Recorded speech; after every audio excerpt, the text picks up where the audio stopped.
Assalamu alaikum wa rahmatullahi wa barakatuhu. All my dear students of class 8, I am once again back with you all in your biology online class. In the last lecture, I had continued with the chapter ecosystem, in which I had taken up the abiotic components along with the interaction between biotic and abiotic components, and discussed the types of ecosystem with you. So let's quickly revise what we had covered in the last lecture. So I had continued with the abiotic factors. I discussed light, temperature with you in the lecture before this one, and told you about air, that is the most important gases used by the plants and animals are oxygen, carbon dioxide and nitrogen. However, what is the importance? That is oxygen we know we are using for respiration, all the living organisms, and the green plants are using the carbon dioxide for the process of photosynthesis, and each of us, that is whether we are animals, human beings or plants, we are dependent on each other for these gases, and once this balance gets disturbed, it leads to deleterious effect.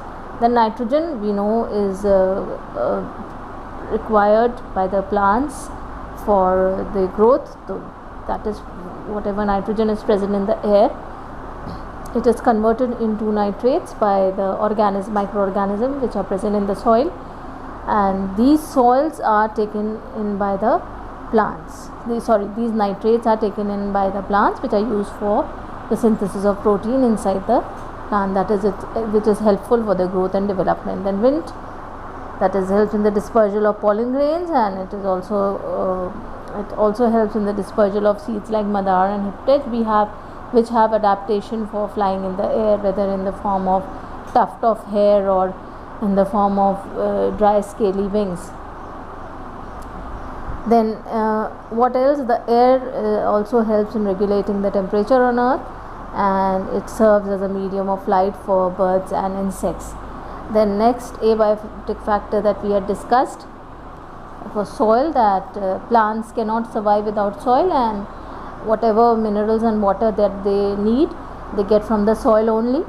And soil, apart from providing water and minerals, also provides air to the roots of the plants, and along with this, it is the shelter ground for all the animals like worms, insects, rodents and microorganisms. Then all of us need water, whether we are plants or animals or human beings, and we as humans need water for making the plants need water for making the food. Yes, that is along with the carbon dioxide. What are they releasing? The water vapor, and which is essential for all the organisms.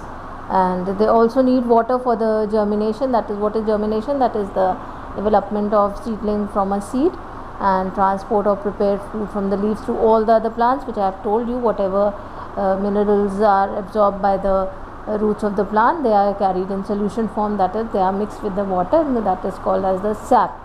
So animals need water to carry out various activities in the body, like the process of digestion and excretion. So this we had discussed in the abiotic components of the ecosystem. Then the interaction, that is how do the biotic and abiotic components interact. So there is always a system of give and take between the abiotic and biotic component. And what are the abiotic components doing? They are providing nutrients to the producers, that is the soil, air, water, whatever things are needed by the plants for the growth are in the form of abiotic components of the ecosystem. And these producers are in turn taken up by the consumers or eaten by the consumers, and these nutrients are given to the bodies of the consumer. And when these producers and consumer die, they do what? They are acted upon by the decomposers and recycled into the environment. This is how the nutrients are again and again recycled in the environment. Nutrients are again taken up by the producers, and then producers give them to the consumers, and then again the decomposes. This is how a balance in the nature is maintained. Is that clear? Then I discussed about the types of ecosystem, that is the natural and artificial ecosystem. So I had given you the examples. So the types of ecosystem are the natural and the artificial ecosystem. Natural system ecosystems examples are the grassland, desert, and the forest. And apart from these are the basically there are two subdivisions, that is the terrestrial and the aquatic ecosystem in natural ecosystems. And in the terrestrial ecosystems we have the grassland, forest, and desert, and in the aquatic one we have the marine and the freshwater ecosystems. Marine means the ecosystem that is that includes all the aquatic plants and animals that live in a ocean, and similarly the freshwater ecosystem includes all the marine life, or whether plants or animals, the aquatic life that is present inside a lake. Then the artificial or man-made ecosystem, I had discussed about the aquarium. That is a artificial tank in which we keep the fishes. And then I told you that another example of the artificial ecosystem is a crop field or even a garden at home. That is an example of artificial or man-made ecosystem. Now let's proceed further today. We know that the plants and animals depend on each other, and how they depend on each other,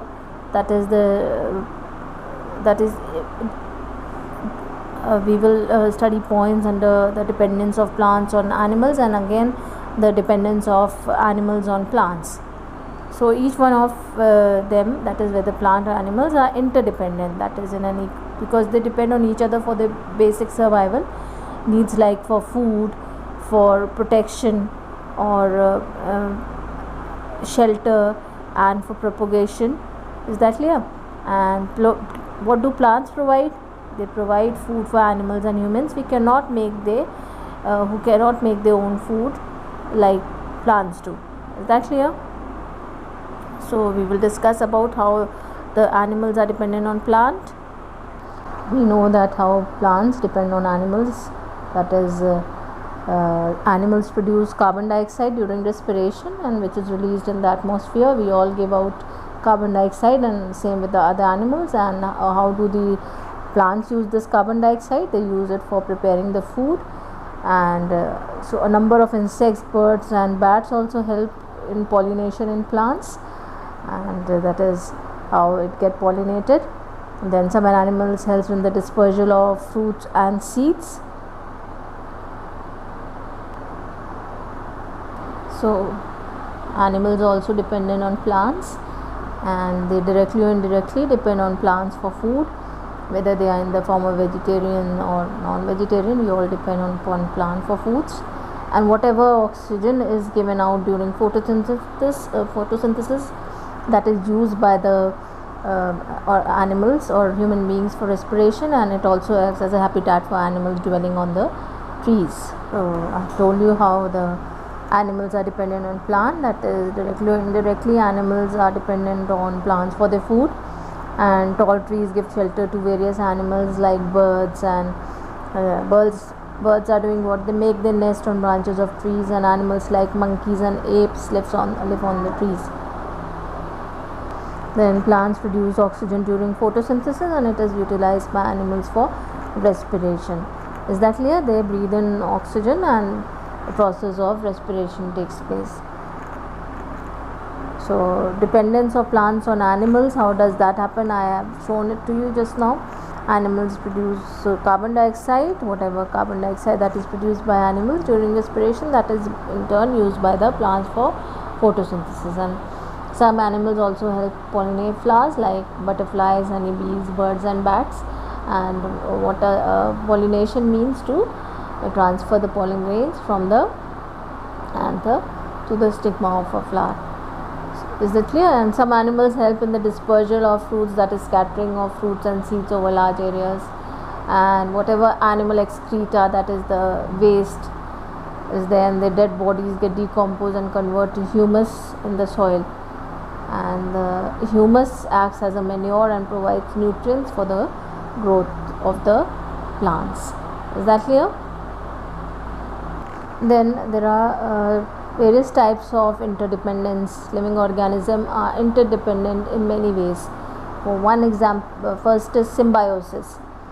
Symbiosis is a close relationship, that is when the organisms are living together, they coexist.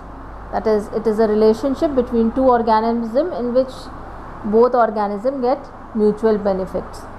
Is that clear? So this is how they mutually benefit each other. That it is not just one animal benefiting from each other, but both the organisms which are coexisting together, they benefit each other. So let's see the examples of symbiosis in nature. This is an example of symbiosis, that is the lichens, and these are the plants which consist of alga and fungus. Is that clear? Two plants together.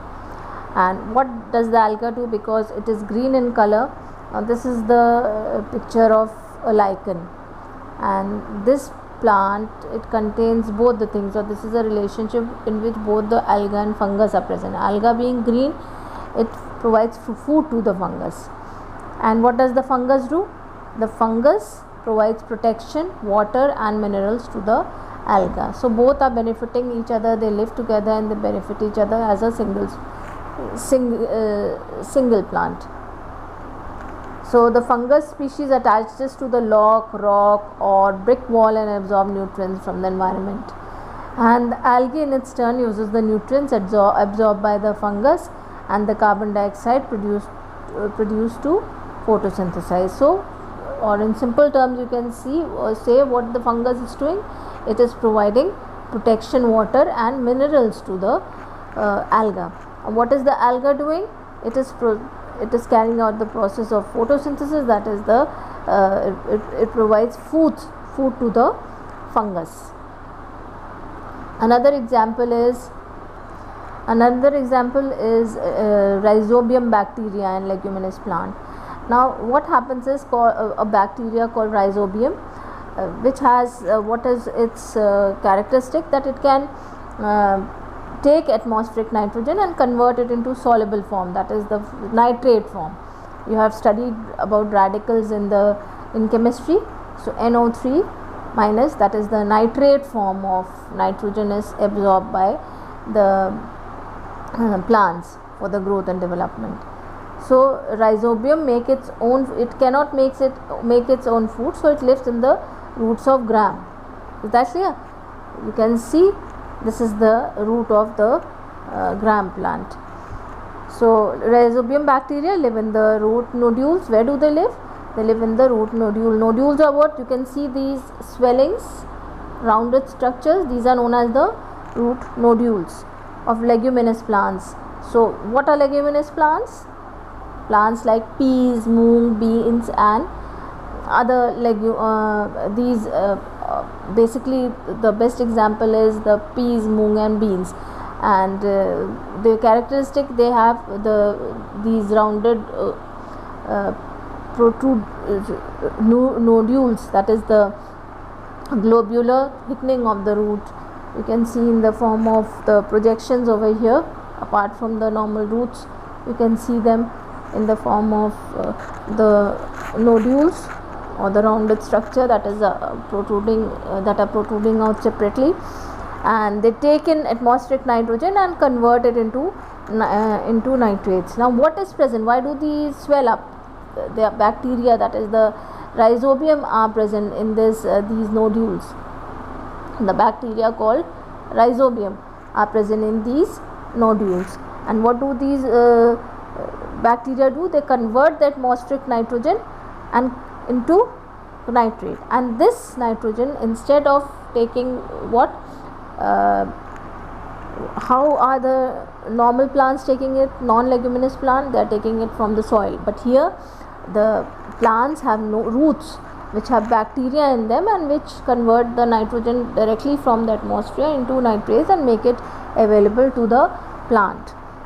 So, and what in turn the plant, the root node, the plant does to the bacteria, it gives the shelter and food to the bacteria. So this is taken in by the plant, and in return the plants provide food and shelter to the rhizobium. You can see both of them are benefiting each other, that is the bacteria as well as the plant itself is benefiting each other, and this is symbiosis. Is it clear?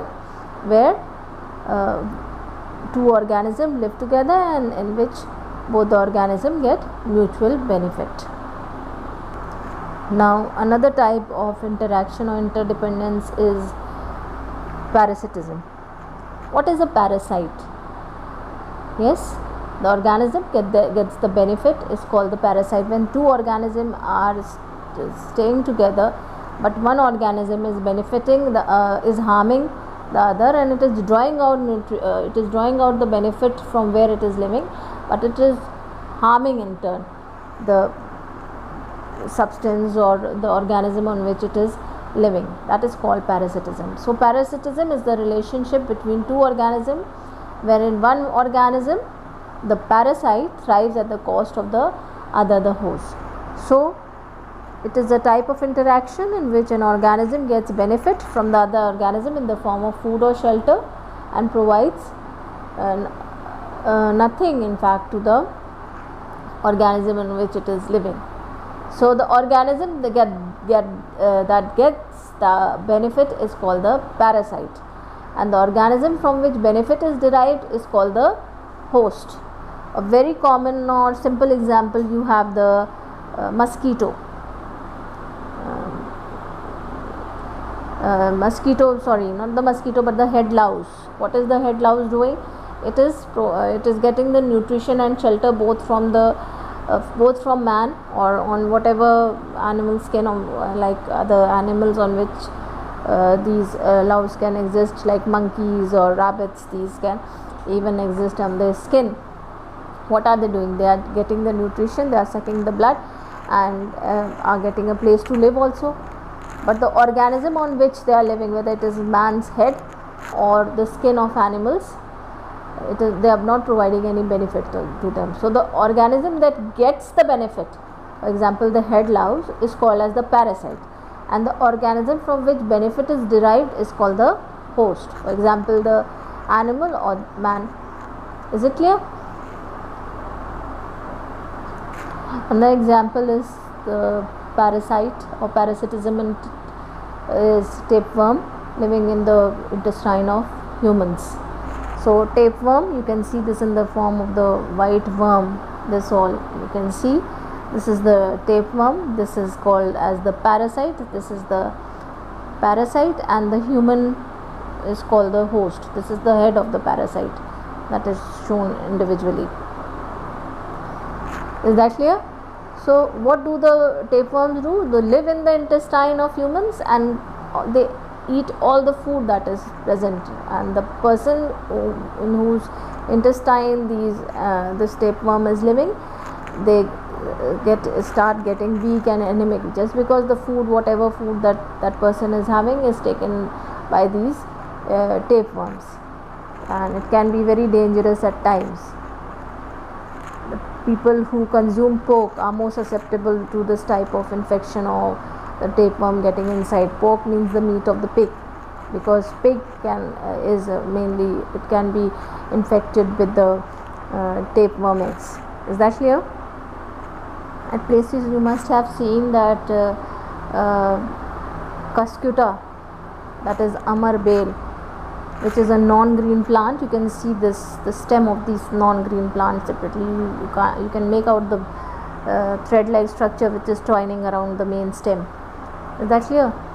Now this surrounds, or this keeps on wrapping itself on the whole plant, climbs the whole plant and covers its, especially in areas where the plants or the field has not been attended by everyone. This grows in the form of weed, and this it sucks all the, or it absorbs all the food that is being prepared from that plant, from the green plant.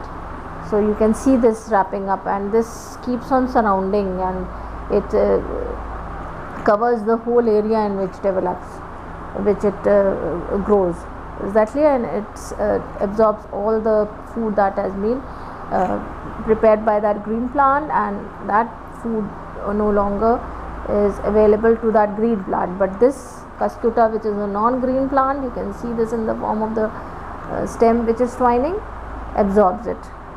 Now you can see this how it starts, it covers the whole plant gradually. Is that clear? And it hardly takes any time, and gets covers the whole place within a month. Is that clear? And that plant, on green plant on which it has grown, that becomes almost dead. So this is the example of parasitism.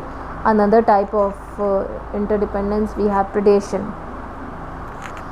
So this type of interaction in which two species are there, in which one species, the predator, feeds on the other species, which is known as the prey. So the type of interaction in which a larger organism attacks, kills and feeds on a smaller organism is called predation, and the organism that attacks is called the predator, and the organism that gets killed is called the prey. So you can see the examples over here of the predator and the prey. Yes, you can see the various examples around you, how the lion has killed the smaller one, or the tiger, how it is feeding on the crocodile.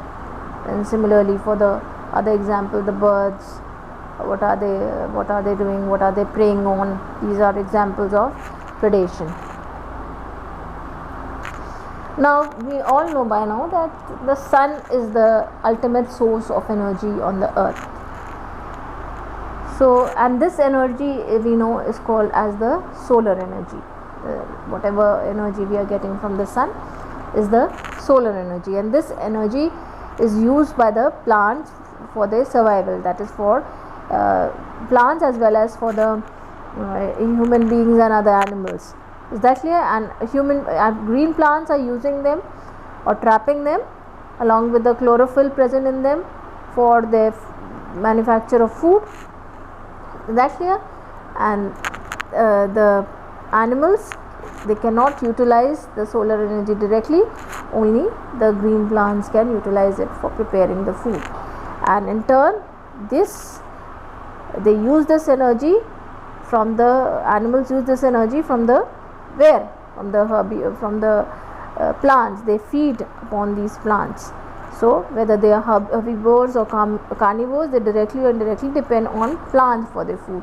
So you can see how this cycle is maintained, that is, producers are eaten by the primary consumers, and primary consumers by the primary carnivores, and then that is the secondary consumer, then the tertiary consumer, and then finally the decomposers, and then again these decomposers give the raw material to the plant for their growth and development.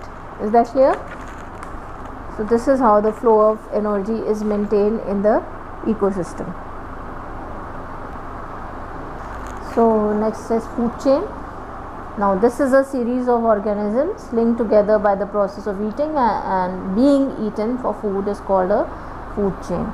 Now you can see the simplest food chain, that is, grass is being eaten by a rat, and rat in turn is eaten by the owl. Is that clear? That is, in a typical food chain, what do we see? That the producers are eaten by the primary consumers, and primary consumers are eaten by the secondary consumers. Finally, the secondary consumers are eaten by the tertiary consumers or the top carnivores. Now you can see the various examples, that is, grass is eaten by or the carrot is eaten by the rabbit, and rabbit is a herbivore, and this herbivore is eaten by the secondary consumer, which is a primary carnivore, that is a fox, and then the frog is eaten by this fox is eaten by the tertiary consumer, that is the top carnivore. Is that clear? So this forms a food chain. There are so many other examples of such kind of a food chain where one animal is eaten by the other, and when any one member is affected, then what will happen? The entire food chain gets disturbed. Suppose all the lions disappear from the forest, then what will happen? The population of deer or population of fox will increase. Is that clear? When there are too many foxes in the forest, they will be, what happen? They will be doing a lot of other activity which will be disturbing the whole environment. Or for example, another example, simplest example is that owl is dead, or the one of the secondary consumer is dead, then what will happen? The population of rat will increase, and what will happen? It will damage the crop, and that those crops will no more be available, or will be available in a very less amount to the primary consumers. So what will happen? They will be available to the other, unavailable to the other primary consumers, which can even be humans. So what will happen? There will be starvation, or they will be affecting the life of other organisms. So in a food chain, transfer of energy takes place from one organism to another in the form of food. So I have told you, this flow of energy in a food chain is called energy flow. Now this we will discuss further in the next lecture, inshallah. Allah Hafiz.